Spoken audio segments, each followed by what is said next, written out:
ఈరోజు ఆంజనేయ స్వామి అదేనండి హనుమంతుడి యొక్క బొమ్మని గీయాలని తలపెట్టానండి. అది కూడా ఒక పేపర్ మీద. అది ఎలా గీస్తే ఎలా వస్తుంది అనే విషయాన్ని క్లారిటీగా చూద్దామండి. అది స్టెప్ బై స్టెప్ అంటే పెన్సిల్తో పాటు కలర్స్ ఎలా అప్లై చేయాలి, ఏ విధంగా గీస్తే ఈజీగా వస్తుందో చూద్దాం. హాయ్ ఫ్రెండ్స్, నేను మీ వైబిఎస్. ఈరోజు మన యూట్యూబ్ ఛానల్లో హనుమంతుడి యొక్క బొమ్మ గీయడం కోసం ఫస్ట్ గుండా ఒక పేపర్ తీసుకున్నమాట.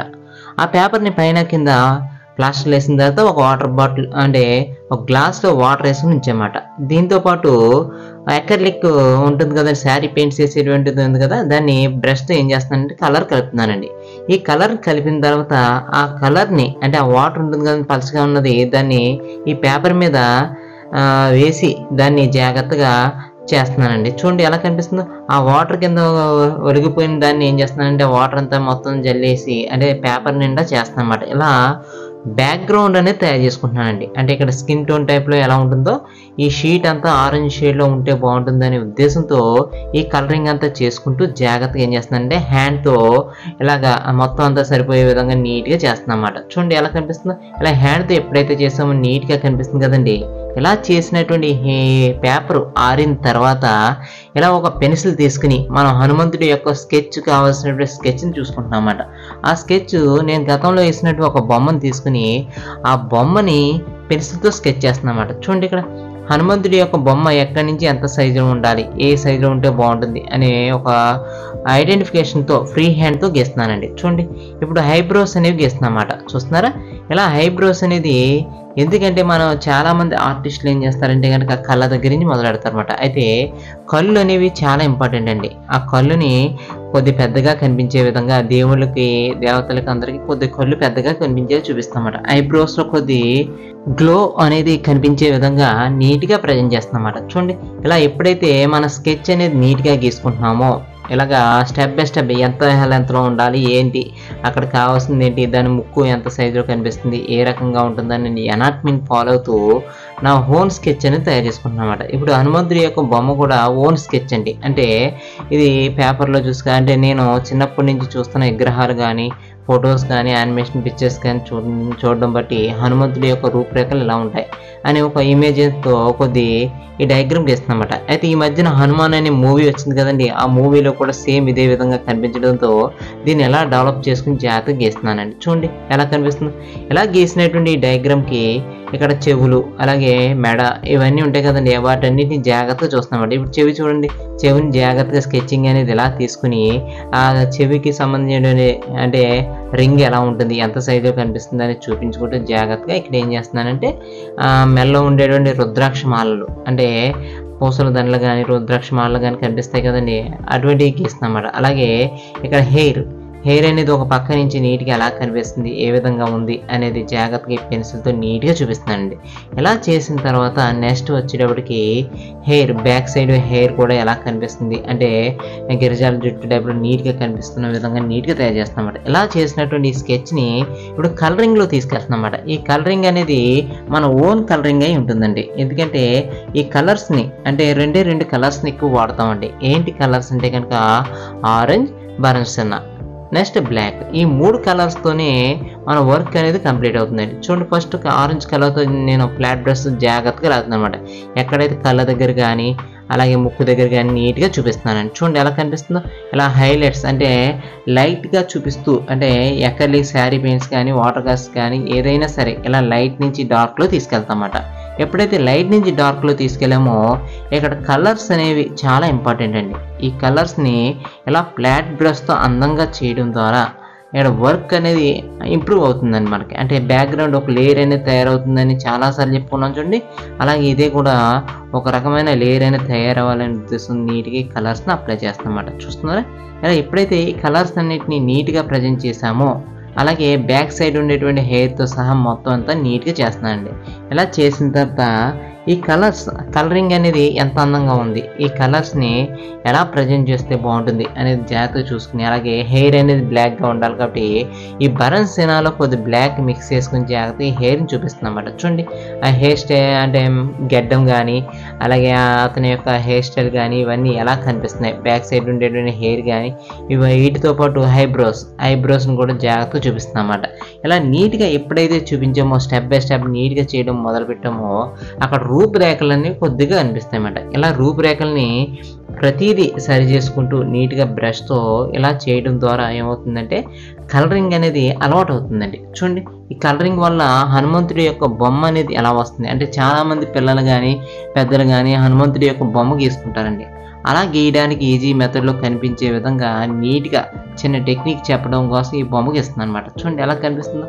ఇలా నీట్గా ప్రజెంట్ చేస్తే కనుక అక్కడ డయాగ్రామ్ అనేది అందంగా కనిపిస్తుందండి. ఇలా చేసిన తర్వాత స్టెప్ బై అంటే ఒక లేయర్ అయిపోయింది కాబట్టి రెండో లేయర్ అనేది చేయాలి కాబట్టి ఆ రెండో లేయర్ జాగ్రత్తగా చేస్తున్నమాట. ఇప్పుడు లోపల ఉండేటువంటి హై అనేది ఎలా ఉంటుంది, ఏ విధంగా కనిపిస్తుంది అనేది జాగ్రత్తగా చూపిస్తున్నమాట. ఇలాగే ఆ ముక్కు దగ్గర కానీ నోరు దగ్గర కానీ ఇవన్నిటిని జాగ్రత్తగా చూపించుకుంటూ ఆ ప్రతి కలర్ని అబ్జర్వ్ చేస్తున్నట్టుగా ప్రతి లుక్ని జాగ్రత్తగా చూసుకునే విధంగా కొద్ది ఆరిన తర్వాత తయారు చేస్తున్నాం. అలాగే ఫ్లాట్ బ్రష్తోనే ఏం చేస్తున్నానంటే 7 నెంబర్ అనే ఫ్లాట్ బ్రష్తో ఏం చేస్తున్నానంటే హెయిర్ గీస్తున్నానండి. అంటే చాలామంది రౌండ్ బ్రష్తో గీస్తారు, ఫ్లాట్ బ్రష్తో గీస్తారు. ఎలాగైనా వాళ్ళకు ఉండేటువంటి అనుకూలను బట్టి కలరింగ్ అనేది చేస్తారనమాట. ఇక్కడ చూడండి, ఆ సింగిల్ బ్రష్తోనే నీట్గా లాగేటప్పటికి ఎలా కనిపిస్తుందో ఆ హెయిర్ స్టైల్ కానీ అక్కడ ఉండేటువంటి ఎఫెక్ట్లు కానీ అవన్నిటిని మనం సింగిల్గా ఒక బ్రష్తోనే చేసేయచ్చండి. రౌండ్ బ్రష్ అవసరం వచ్చిన చోట రౌండ్ బ్రష్ వాడుతూ మిగతా అవన్నీ చేయొచ్చు అనమాట. ఇలా హెయిర్ స్టైల్ దగ్గర నుంచి మొత్తం అన్ని ఎప్పుడైతే నీట్గా ప్రజెంట్ చేసామో ఈ కలర్స్ ద్వారా ఏమవుతుందంటే కనుక వాటర్ కలర్స్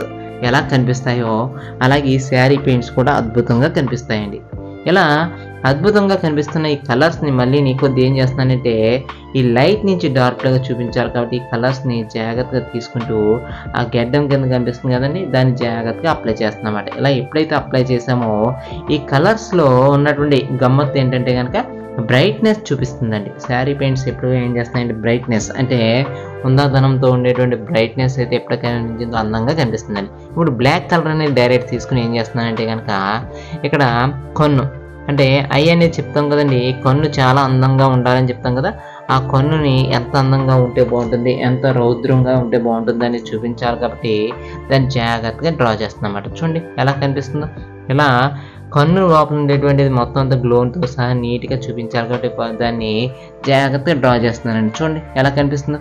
ఇలాగే దాంతోపాటు దానిపైన ఉండేటువంటి హెయిర్ అంటే ఐబ్రోస్ టైప్లో కనిపించే హెయిర్ ఉంటుంది కదండి, ఆ హెయిర్తో సహా నీట్గా చూపిస్తుంది అన్నమాట. అలాగే కింద కనిపించే మడతతో సహా మొత్తం అన్నిటిని జాగ్రత్తగా చూపిస్తూ ఇలా డ్రా చేశాను అనమాట. చూడండి ఎలా కనిపిస్తుందో.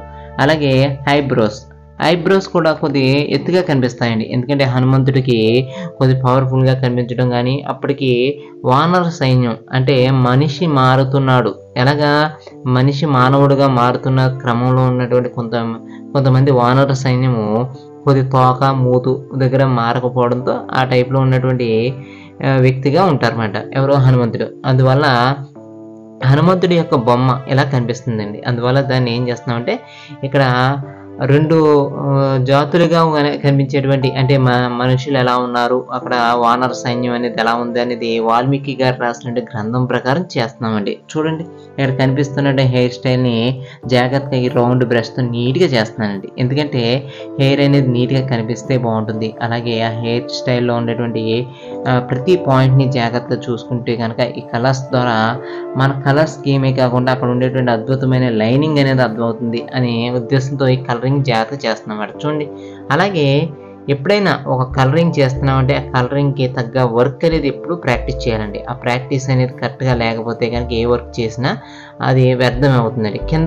కింద ఉండేటువంటి హెయిర్ అంటే మెడ దగ్గర కనిపించేటువంటి హెయిర్ని కూడా జాగ్రత్తగా చేసుకోవాలండి, ఎందుకంటే ఈ హెయిర్ని ఎప్పుడైతే నీట్గా చేసుకుంటామో అప్పుడు ఈ కలరింగ్ అనేది కూడా నీట్గా కనిపిస్తుంది అన్నమాట. ఇలా అద్భుతంగా కనిపించాలి అంటే కనుక మన కలరింగ్ నీట్గా ప్రాక్టీస్ చేయాలన్నమాట. చూడండి ఎలా కనిపిస్తుందో.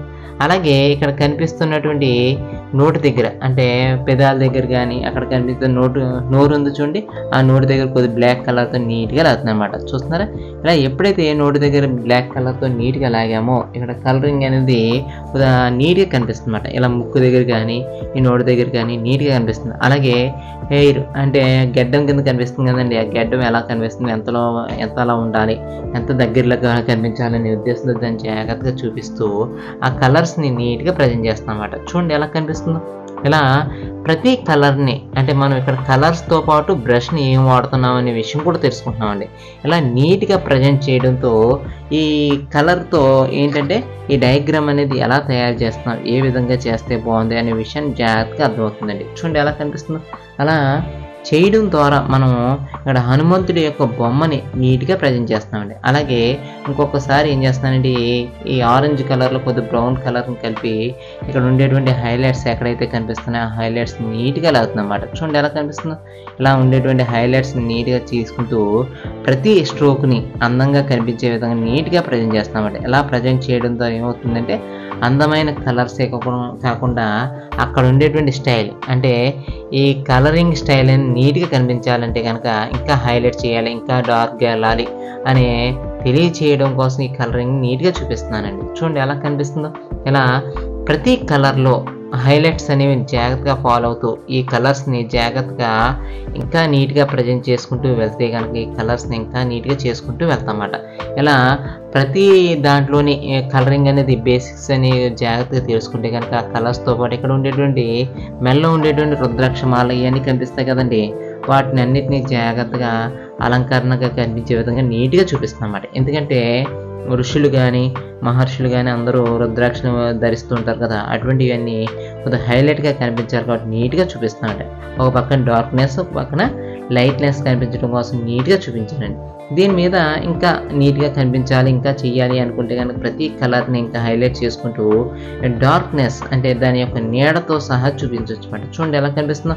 ఇలా నీడ కింద కనిపిస్తున్నట్టు కానీ, అలాగే హెయిర్ స్టైల్ అంటే కింద కనిపిస్తున్న హెయిర్ స్టైల్ కానీ వీటన్నిటిని నీట్గా చూపించుకుంటూ అంటే కళ్ళ దగ్గర ఉండేటువంటి హైలైట్స్తో సహా నీట్గా చూపించుకుంటూ జాగ్రత్తగా చేస్తామన్నమాట. ఇలా చేసిన తర్వాత పైన ఉన్నటువంటి హెయిర్ స్టైల్తో పాటు ఇక్కడ కనిపిస్తుంది కదా, ఇక్కడ ఉండేటువంటి ఆకారంతో పాటు ప్రతి లైన్ టు లైన్ అనేది జాగ్రత్తగా చూసుకుంటూ ఇక్కడ ఉండే హైలైట్స్ అనేవి మెయిన్ అండి. ఎందుకంటే హైలైట్స్ అనేవి మెయిన్ ఎందుకు చెప్తున్నామంటే కనుక ఇక్కడ కలరింగ్లో ఉన్నటువంటి చాలా వరకు కనిపిస్తున్నటువంటి కలర్స్, ఆ కలర్స్తో పాటు ఇక్కడ ఉండే హైలైట్స్తో పాటు నీట్నెస్ అనేది చాలా ఇంపార్టెంట్ అండి. ఎందుకంటే నీట్నెస్ అనేది కరెక్ట్గా లేకపోతే ఏమవుతుందంటే కనుక డయాగ్రామ్ అనేది పాడైపోతుందండి. అందువల్ల మనం ఏ డయాగ్రామ్ చేసినా సరే కొద్ది నీట్నెస్గా జాగ్రత్తగా చేసుకుంటే కనుక ఆ డయాగ్రామ్ అనేది చాలా అందంగా కనిపిస్తుందండి. చూడండి ఎలా కనిపిస్తుందో. ఇలా నీట్గా మీరు కూడా ప్రజెంట్ చేయడానికి అంటే ఇంట్లో పెట్టుకోవడం కానీ లేకపోతే ఎవరికైనా ప్రజెంట్ చేయడం కానీ మంచి పెయింటింగ్ చేయాలనుకుంటే కనుక ఇలా చిన్న చిన్న పెయింటింగ్స్ అనేవి చేయడానికి మీకు అనుకూలంగా ఉంటుందనే ఉద్దేశంతో ఈ కలర్స్ని జాగ్రత్తగా ఇచ్చేస్తూ చేస్తున్నమాట. అలాగే ఇప్పుడు హనుమంతుడి యొక్క నామం అంటే బొట్టు, ఆ బొట్టు అనేది చాలా ఇంపార్టెంట్ కాబట్టి అది విష్ణుమూర్తి యొక్క బొట్టు టైప్లోనే ఇలాగా నిలువు బొట్టు అనేది ఉంటుందండి. ఈ నిలువు బొట్టుని రాముడు ఎలా పెట్టుకుంటాడో హనుమంతుడు కూడా సేమ్ అదే విధంగా పెట్టుకున్నట్టుగా చూపిస్తున్నామన్నమాట. దానికి హైలైట్గా చూపించాలి కాబట్టి కొద్ది బ్లాక్ లైన్ కొద్ది లైట్గా తీసుకుంటున్నాం అన్నమాట. చూడండి ఎలా కనిపిస్తుందో. ఈ బ్రష్తో లైట్గా లాగి ఆ లైన్ పక్కనే అవతల కనిపిస్తున్న లైన్ కూడా జాగ్రత్తగా చూపిస్తామన్నమాట. ఇలా చూపించిన తర్వాత నెక్స్ట్ రెడ్ కలర్ అనేది తీసుకుంటున్నానండి. ఈ రెడ్ కలర్ తీసుకుని ఇక్కడ నామం అనేది ఇక్కడ కనిపిస్తున్న నామాన్ని జాగ్రత్తగా చూపిస్తామన్నమాట. చూసారండి. ఇలా ఈ నామం పెట్టడంతోనే హనుమంతుడి యొక్క బొమ్మని కంప్లీట్ చేశానండి. ఇలా కంప్లీట్ చేసిన తర్వాత మిగతాది అంటే మిగిలిన కలర్స్ అన్నీ ఉన్నాయి కదండి, వైట్ కలర్ అనేది జాగ్రత్తగా తీసుకుని ఇక్కడ ఉండేటువంటి రుద్రాక్షమాలు కానీ ఇవన్నిటికీ అప్లై చేస్తామన్నమాట. చూసారు కదండి. ఇలా మీరు కూడా ఈజీ మెథడ్లో హనుమంతుడి యొక్క బొమ్మ కాకుండా మిగతా బొమ్మలు కూడా మీకు నచ్చిన బొమ్మలు కూడా ఇదే కలర్ థీమ్లో చేసుకోవచ్చండి. ఇలా చేసుకోవడం ద్వారా కొత్త వర్క్లు అనేది అలవాటు అవుతాయి. ఈ వీడియో అనేది మీకు బాగా నచ్చింది అనుకుంటున్నానండి. ఎందుకంటే ఈ వీడియో కనుక మీకు బాగా నచ్చితే కనుక లైక్ చేయండి, సబ్స్క్రైబ్ చేయండి, అలాగే ఈ వీడియోని మీకు తెలిసిన ఫ్రెండ్స్ అందరికీ షేర్ చేయండి. చూసారు కదండి ఈ వీడియో అనేది ఎలా ఉందో ఏంటనేది. అదే స్టెప్ బై స్టెప్ నీట్గా నేర్చుకోవాలంటే ఇటువంటి అందమైన డయాగ్రామ్స్ నేర్చుకుంటారని ఆశిస్తున్నాను. Thank you so much. ఇట్లు మీ YBS.